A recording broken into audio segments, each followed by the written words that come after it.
Buddy, welcome back to the Dripp Strick College Football Podcast. I'm one of the co-hosts, Jacob, and I'm here with my co-host, Austin. How you doing, buddy? Man, I'm doing great. Excited to get back on the grind, and we're happy to be here.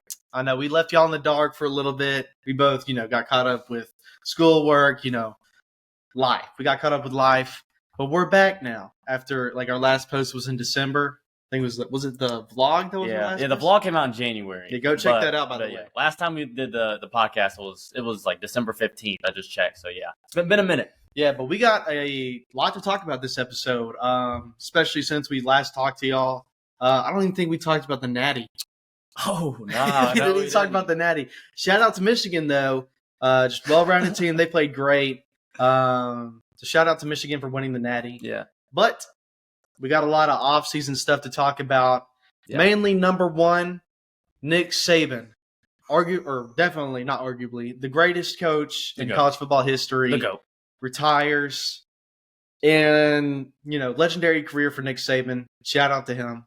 But more importantly, now we're moving on, and we're going to talk about the guy that's replacing him. Kalen DeBoer. He was the head coach of Washington, took them to the Natty. I think he's a solid coach. There's just so many question marks with him, Yeah, for sure. Because you can't, I can't tell if he's, maybe Michael Penix helped him a ton last year, helped him a lot, or if it was Ryan Grubb who's been with him forever. Yeah. But I think Alabama, a lot of fans at first overreacted. They were not, super excited, but I think it's a good hire. So there's just they lost like 30-something players to the so portal. many. Like just off rip, like first couple of weeks they lost 30. It was like 31, 33. No, 33. Like that, yeah, there was 33 players to the transfer portal. It was insane, including Caleb Downs, who went to Ohio State. But I think it's a good hire. Just so many question marks. It's something you got to see. Week 1, week 2, week 3, the entire season. You just got to see what happens with him.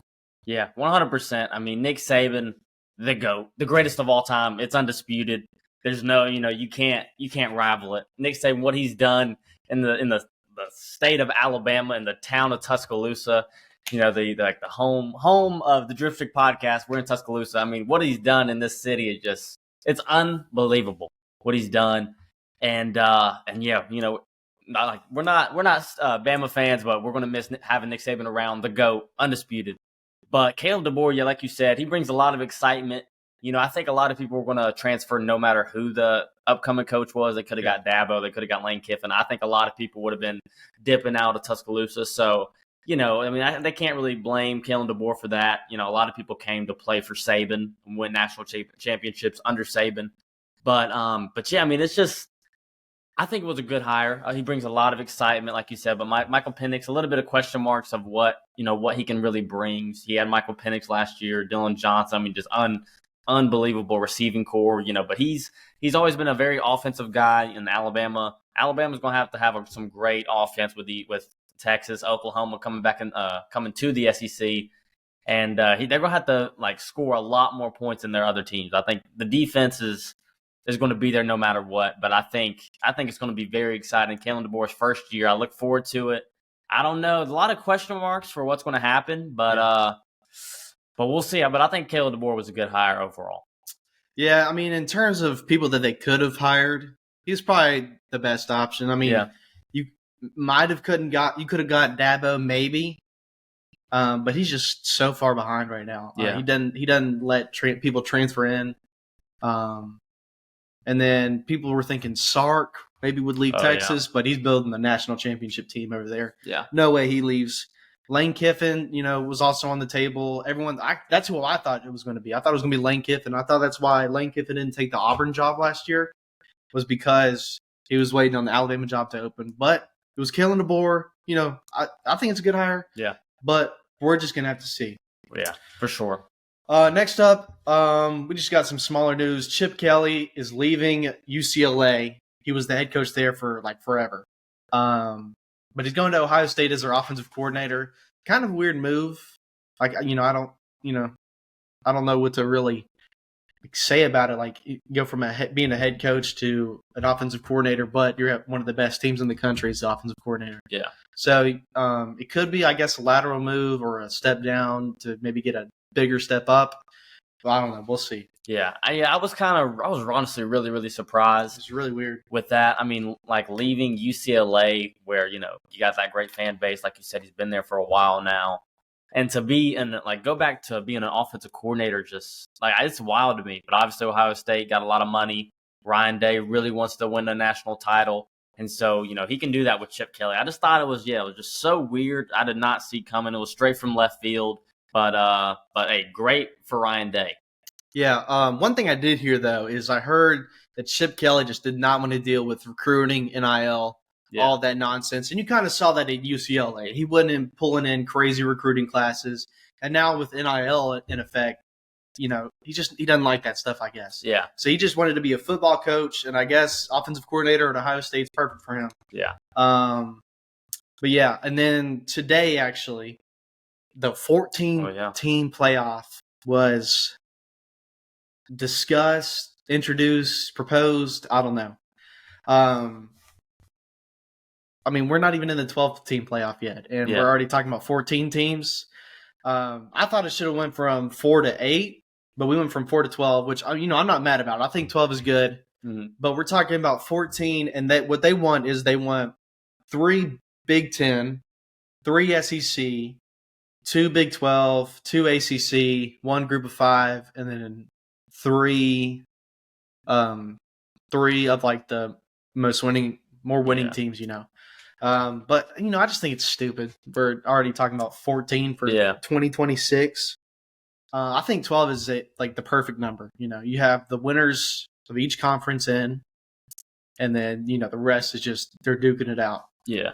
So I think the 14-team playoff is kind of stupid, and I hope that doesn't get passed. Yeah, no, I agree. I think it's just we've been waiting for an expanded playoff. The 4 just hasn't been working, and so I think everybody's excited to have the 12-team playoff. We're all pumped up for it. And I feel like 14 is just like, I don't know. I feel like you're going to get to eventually teams that just straight up don't belong. Yeah. I mean, 100%. Like with 14 teams, I mean, that's just, I don't know. I think it's kind of ridiculous for them to even try something like that. I think if they did something about it, they'd find out year one that it was just like, a lot of those games aren't going to be good television, to be honest. Like a group of 5 playing a top 5 team. It's just, having that be like in the national championship, like the main playoff is just, I don't know. I think it's absurd, and we'll see how the 12-team playoffs does this year. It should be interesting. Like I said, everybody's super, super excited for it, so it should be very exciting. But I think it will definitely be better than the 4-team playoff. That's what's been happening the past 10 years or 9 years. But yeah, at 14-team, I'm with you as well. I don't agree with it. Let's see how the 12-team playoff does and go from there. I'm very excited about the 12-team. Because 4 teams is way too little. Because you just had you would have the same 3 teams in there: Georgia, Alabama, Ohio State, in there every year, and then you would have some 4th random team. Yeah, and it was just always just such a tough struggle. And then you got situations like Florida State this year; they went undefeated, they won every single game, and didn't make it in.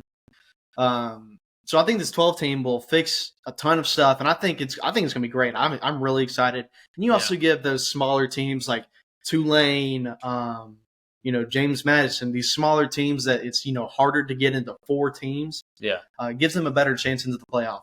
Yeah. No, I'm really, really excited about it. So I mean, it's just going to bring a lot more excitement having this be year 1 for the 12-team playoff. Like I said, I mean, it could be so interesting with the matchups that's going to happen. I cannot wait for it. All right, so now we're going to talk about a couple coaches that are on the hot seat for this year. These are coaches that this is kind of their make it or break it year. Yeah. They have to succeed or else they're done for. So the first one we're going to talk about is obviously Billy Napier. He has just, ever since he got to Florida, he's been underperforming on the field, recruiting-wise, in the locker room. He just hadn't found his footing yet at Florida. Yeah. He has Graham Mertz for another year at quarterback. So, Graham Mertz got some good SEC experience from last year. Yeah. Taking that into this year. He wasn't horrible last year. Yeah, he really wasn't. He had a little rough spot midseason, but he got better. But recruiting-wise, he's just not been able to hold on to recruits. He did pick up a 5-star quarterback, which was great. It was great for them. But just Billy Napier, he got it. He also has one of the toughest schedules in the SEC next year, so it's going to be tough for him. But I think he has to win. He just has to win like 8 games or something this year to be able to stay at Florida for another year. Because I think the fans are done with him. Yeah, fans are 100%. Yeah, I think this is it for him. This is his year. But yeah, I mean, just to touch on that, Billy Napier is just like you said, like he's put in some big recruits. DJ Lagway, the 5-star we were talking about, I think he's going to be really good. But I mean, a lot of the stuff he just unperformed. I mean, the first year, super just mediocre. Last year, I think they went 6-6, 7-5. So it's stuff that doesn't need to be happening at Florida. They got so much money over there, and they're giving so much money to players. Like, there's no excuse for that. Sunbelt Billy, I don't know. I really do think he'll be out by the end of this year. I don't think he'll last another year. It sucks because he was really good with the Raging Cajuns at Louisiana. Yeah, he was. Next guy is Sam Pittman. Everyone thought he was done after last year. He got smoked by Auburn, and after that game, people were done. I mean, they've been done for a while, but he's just been underperforming year after year after year, which sucks because he's a great guy, great human. Mm-hmm. But Sam Pittman, KJ Jefferson was on his team. He still is, right? I think he's staying. Did he go back? I think so. I think he's staying for one more year. And if he can't do anything this year with KJ Jefferson in his last year, then I think Sam Pittman's toast. He just, has done – he can't produce on the field, recruiting-wise, none of that. Just I think this is it for him. Yeah. Yeah, I agree. I thought Sam Pittman should have been done after last year. I mean, they got rid of their, their coordinators, but they kept him, and I just think that was a big mistake. I think Arkansas is going to really reap the benefits of that this year. I mean, they brought in a new offensive coordinator, brings excitement to him, but I think Sam Pittman, I think he's over after this year, along with Billy Napier. I think both of those guys are done. Next guy is Mario Cristobal from Miami. Now, he used to coach at Oregon. He was great at Oregon. Yeah, he was. He was really good at Oregon. He decides to be the head coach at Miami, and he hadn't performed at all there. He's just not done great at all. He's been stuck with Tyler Van Dyke at quarterback, who, he's not horrible. He's just very mediocre. Yeah. And I think he's gone now, right? I think he entered the transfer portal. I don't know where he went. He either went to the draft or transfer portal. Yeah. So he'll have a new quarterback this year. We'll see how that goes. But he's just been underperforming heavily at Miami. The fan attendance has been super low. Yeah, bad. Recruiting wise, I think he's done all right. Yeah, he's done pretty good. He's done all right, but he can't get anything going on the field there. So I really think this might be it for him this year.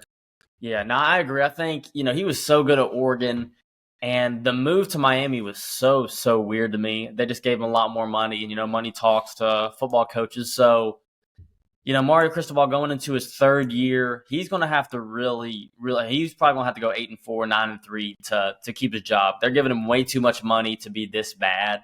And like you said, nobody's coming to the games at Rock Hard Stadium. I mean, just nobody really cares. Like, Miami's just disappointed so much, really just for a while, So I think Mario Cristobal is probably, he might be done after this season, but I do think they'll be better this year, though. I will say that. Mario Cristobal, like you said, he really is a good coach. Yeah. He just hadn't been able to do what he wants to do at Miami. Anything going there. And then the last guy we have is Dave Aranda from Baylor. Kind of in the same situation Sam Pittman's in. Just underperforming on the field. Yeah. Can't get anything done. Just been super mediocre. But I'll let you take care of this one. Yeah. Dave Aranda, he was on that the Sugar Bowl win in 2021, with Blake Shapen, and they beat Ole Miss. And that was just, that was a great game. Everybody thought Baylor was still going to be up. And then I think the next year, 2022, I want to say they went 6-6 or something really bad like that. And then he was at the hot seat at the end of the season. They gave him another season this year, and he kind of underperformed again. So honestly, I'm kind of surprised he didn't get fired, but obviously they see something in him.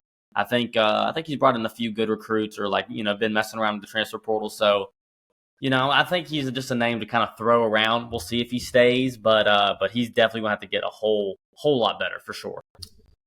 Yeah, we're entering a new era of college football. Yeah, 12-team playoff. That's exciting. This is going to be a big year. I'm so excited for it. NIL is going crazy right now. It's making things a lot more complicated, but it's given smaller teams like Missouri, they got Yeah. a couple really good players in like recruiting class. Yeah. Thanks to NIL. So it's very exciting times, also very scary times. Yeah. Because literally anything could happen. You could see, if Caleb Williams was still in college, he could be like, I'm entering the transfer portal just randomly. Yeah. I always say like the transfer portal gives, but the transfer portal definitely takes away as well. So yeah, and they're talking about adding a third signing. I know that would be so. That was insane, and I think they're wanting to do it like middle of playoffs. I think. Yeah, it's ridiculous. I don't even like the early signing day in December. I mean, it's just so dumb. It's all really really stupid. But the second national signing day is coming up, or it might already passed. I don't know, but it's just like the signing days are just so stupid to me. Yeah, then we got the next transfer window coming up, right? Yeah, it comes out in the spring. The guys who like just are not going to start in the spring are going to be like, just jump ship to another team where they can get play better. So I'm hoping Auburn can get a quarterback or something in that portal. They probably will. I don't know. They'll probably make a splash. I don't know. We're probably not going to do anything. Keith Freeze might be sold on Peyton Thorne. Dude, I don't know. I think he likes him. Give me Hank Brown. Oh yeah, forgot about him. Yeah. Let's see. I'm trying to think of. See if there's anything else. I mean, there's really not a whole lot going on. I mean, not a whole lot of coaching changes. UCLA, and USC got UCLA's defensive coordinator. Yeah, after that's finding also Alex Grinch. That was so weird. It's so weird. I mean, there's just a bunch of weird coaching changes going on. Yeah. Who was it that? He used to be the Texans head coach. Then went to Alabama. Oh yeah. Now he's at Georgia. Brian Travaris Banks. Or? No. It's I think he's offensive. He's at Boston College now. Oh yeah. I know you're talking about. What's his name? Oh, you're talking about Bill O'Brien. Bill O'Brien. Yeah, yes. Bill O'Brien. Bill O'Brien. He went to Boston. Boston College as the head coach. Yeah. But he originally was going to Ohio State, right? Oh, I think so. As like an analyst. Yeah, he was going to Ohio State. I think to be their offensive coordinator. That's why it. You might be right. Yeah. So he went to Ohio State as their offensive coordinator, and then Boston College called him up and was like, "Come be your head coach." He said yes. Yeah. And now he's the head coach at Boston College, and he went out in a press conference and was like, "This is my dream job." Yeah. No, it's so weird. Come on. Another really weird thing was Georgia State lost their head coach to be an offensive coordinator at a bigger program, and it was like a month before their spring game. Like their spring games in a few weeks, and their coach just jumped ship. It's like their head coach just jumped ship. So was he fired? It's or was wild. He just let? No, he just left. He left to go be like a positions coach at like a bigger program. So it's all just so weird right now. Yeah, everything's just whole coaching thing. Crazy right now. We also got College Football 25 coming soon. We're excited. We are so excited. We're excited. We love it. We're excited. We've been waiting 11 years. Yeah, we've been waiting so dang long for this game. We're so hyped. So dang hyped. Let me think. Is that it? I'm trying to think of just something else. That's really it, I think. Jackson Dart and I'll deal with the private jet company. Yeah, I saw that. It's so stupid. He doesn't care about the environment. Come on, dude. How could you support somebody who just doesn't care about our environment? Dude, come on. I don't see how you could like them. I'm sorry, man. They're just bad people. Come on, dude. Sorry. But no, I think that's all we have. Yeah, that's all we got. Thank y'all so much for watching. Make sure to like, comment, subscribe, hit the bell notifications. And we'll see y'all on the next one. Thanks for watching, guys. See you.